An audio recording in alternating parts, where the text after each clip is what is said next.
What up, world? Chris 260 right here. You know something?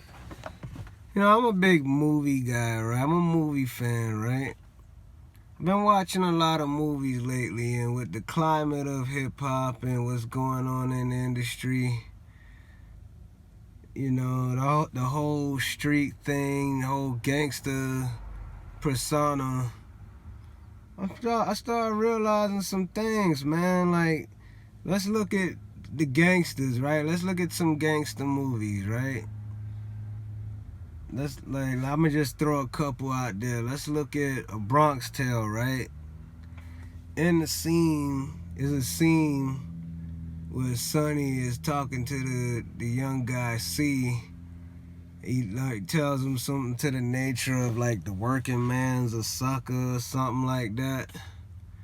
Right now, I say that to say you gotta look at the information. Look at the person that's giving you certain types of information, right? Look at what happened to Sonny. Okay, the working man's a sucker. The kid goes on, he tells his father that. Him and his father, Robert De Niro, plays his dad in the movie. They have a little argument. Robert De Niro made some good points like, okay, I may not have a Cadillac, I may not have a big house, but I don't have to look over my shoulder. Fast forward, Sonny apparently gets killed by a guy he beat up, by a guy whose father he killed back in the day. Worst part about it was he didn't even see it coming. Took one right to the head. The kid saw it. So, flash forward to another scene, they show he's in a coffin. He's in his casket, laid out. Now, made me think, the working man's a sucker.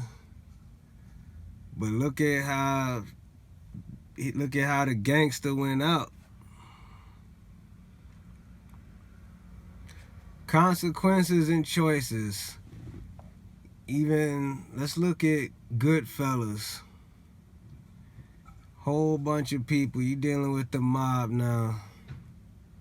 Start of the movie, you see how that mob came up. Later on, you start to see the collapse of things. Everybody get arrested, people get killed. One of the main characters turned out to be an informant. Now you had to go to witness protection and all this other shit, but it's a messed up outcome of the gangster life. See, all these gangsters, they tell you, yeah, I did however much time and survive. And I mean, that's cool if you're able to survive. Hey, that's a blessing in that type of environment. But me, I never wanted to do that. I was always a smart cat. Cause I always say, man, a smart man ain't gonna put himself in no shit like that to begin with. You know? Even Carlito's Way. You know? The lawyer, Kleinfeld, was a piece of shit. You know, his boy Pachanga wasn't the sharpest knife in the drawer. His own cousin even got killed.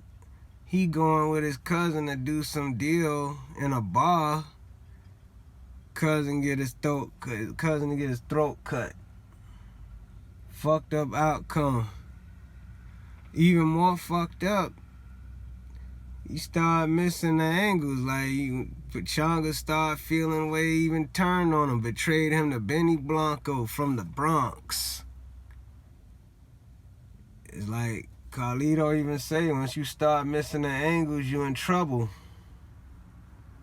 Hell, even go Casino.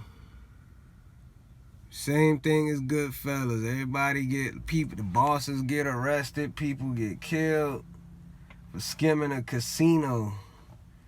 The consequences of choices of the gangster lifestyle.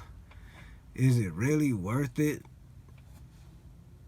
All I see is death and jail. That's about the only guaranteed things I see from living the streets, living the street life, the street gangster life. And it's like, yo, I'm good. Like, I'm straight, man. I don't see how y'all do it. Now, don't get me wrong. I'm not saying be a monk. Now, if some conflict comes your way, you deal with it however you deal with it. But at least be smart about it. People be like, yo, send the address, send the addy.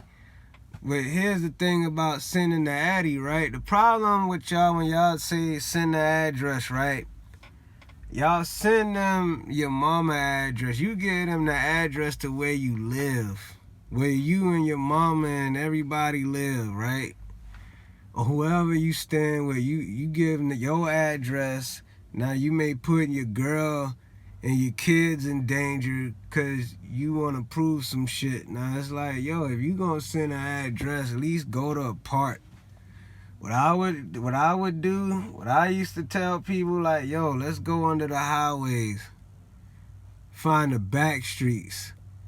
If you was a real street dude like that, you knew about under the bridges, under the highways, nobody could see you. Go like find some abandoned train tracks. You could get away with whatever in them areas, you know, and do what you do. Like, don't put your people in danger.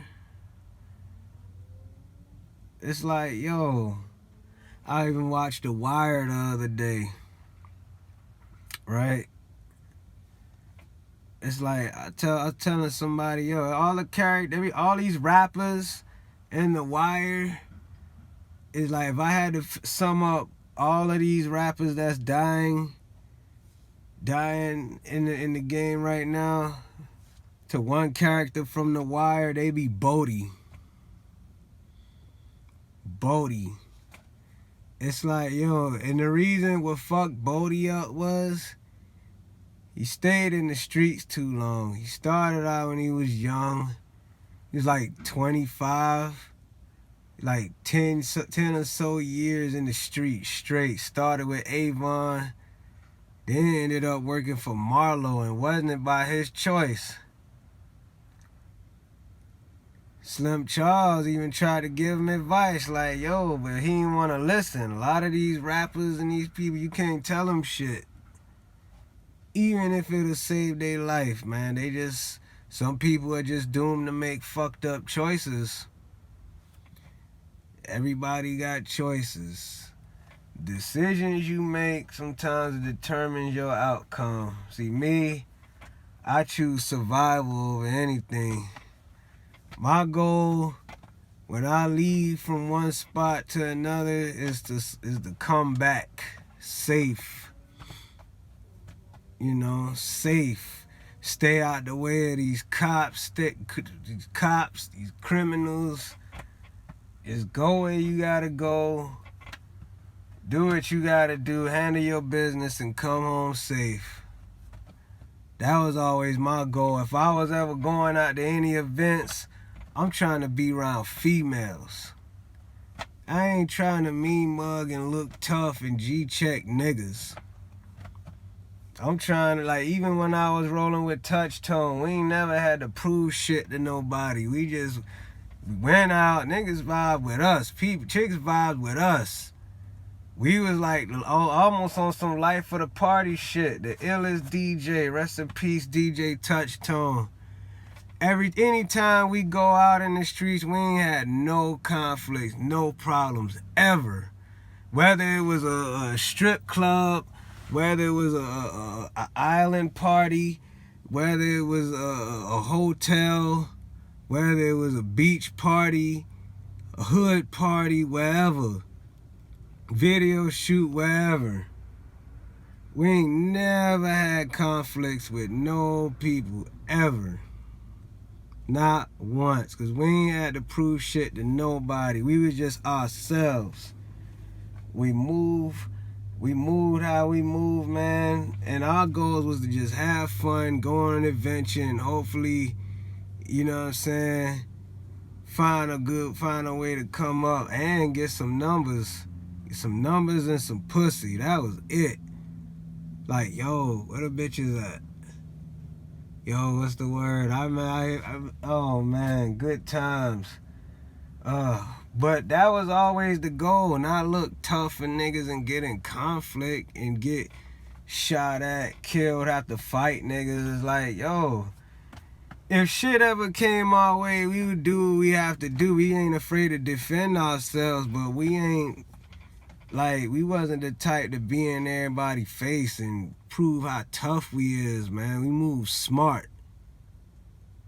You know, fuck going in a cage, fuck going out in the grave. Like, that shit never made no sense to me. I don't understand it. But looking at all the movies, it's like none of them had good outcomes for the people that partake in that life. So the biggest lesson I could say I took from all these gangster movies, man, is to just don't fuck with it, man. Like, I'm good. I like to live life, not live on borrowed time. I don't have to worry. I done been in places more dangerous than people. I ain't never had to, I don't really watch my back. I have to watch my back like that. I got something to protect me, definitely. And I'm always aware of my surroundings, and I move smart. So I always try to keep the encounters with conflict to a minimum. You know, keep the conflicts to a minimum, and just move like that, man. Man, I don't know what else to say, but on that part, it's just move smarter and you won't get into shit. Like, don't invite the bullshit and just move smart. If you not about the gangster shit, don't try to be about it. If you're a civilian, cool, be a civilian. Don't try to serve two masters. Like,